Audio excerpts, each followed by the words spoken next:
हनुमानगढ़ जिले के पल्लू क्षेत्र के अंदर ओलों के पड़ने से भारी हुआ है नुकसान। आपको बताना चाहेंगे, हनुमानगढ़ जिले के पल्लू तहसील के विभिन्न गांव में शुक्रवार को देर शाम को आई आंधी और बरसात के बाद ओलों की एक तरह से बर्फ़ की चादर बिछ गई है। जहां एक और सुबह से रुक रुक कर आंधी का दौर जारी था। देर शाम तेज आंधी बारिश के समय एकाएक बेर के आकार के ओले गिरने लगे, जिससे खेतों में कटी हुई फसलें को काफ़ी नुकसान हुआ है। किसानों ने जानकारी देते बताया कि सरसों, गेहूं और चना की फसल पड़ी हुई थी, उनमें काफ़ी नुकसान हुआ है। तहसील पल्लू के क्षेत्र के पल्लू, नैयासार, रत्नादेसर, दूधली, दनियासार सहित कई गांवों के अंदर ओले गिरने की सूचना मिली है। कृषि अधिकारियों की चुनाव में ड्यूटी लगी होने की वजह से उनके पास ओलों के नुकसान की कोई जानकारी नहीं है। दनियासार लक्ष्मण खालिया ने बताया कि अधिकारियों की चुनाव में ड्यूटी लगी होने की वजह से फसलों के नुकसान की सूचना किसको देवें जय समझ से परे है। जब समझ नहीं आ रहा है कि हम नुकसान की सूचना किसे देवें, कौन देखने आएगा, कौन इसका जायजा लेगा।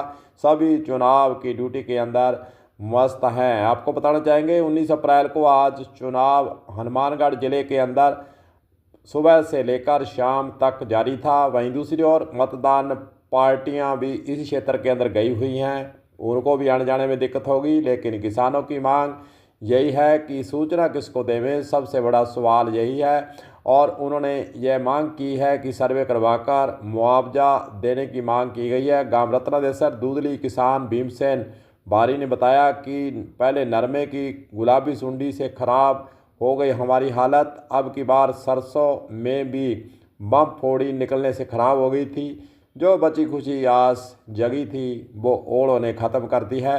रूसे मन से और उदास मन से किसानों ने यह जानकारी दी है। ओलावृष्टि के बाद किसानों के माथे पर चिंता की लकीरें बनी हुई हैं और किसान चिंतित है कि आखिरकार अब किसके भरोसे आगे हम अपना जीवन यापन करेंगे। जो कुछ थोड़ी बहुत फसल थी, कटी हुई थी, कुछ पड़ी थी, कुछ काटने वाली थी, ओलों ने उस पर पानी फेर दिया है। हमारी मेहनत पर एक तरह से पानी फेर दिया है। सरकार की तरफ अब टकटकी लगाकर किसान ज़रूर देखेगा कि उनकी तरफ से क्या कोई मुआवजा मिलता है या फिर कोरे आश्वासन मिलते हैं। कलम न्यूज़ के लिए गुरदेव सिंह सैनी की हनुमानगढ़ से खास रिपोर्ट।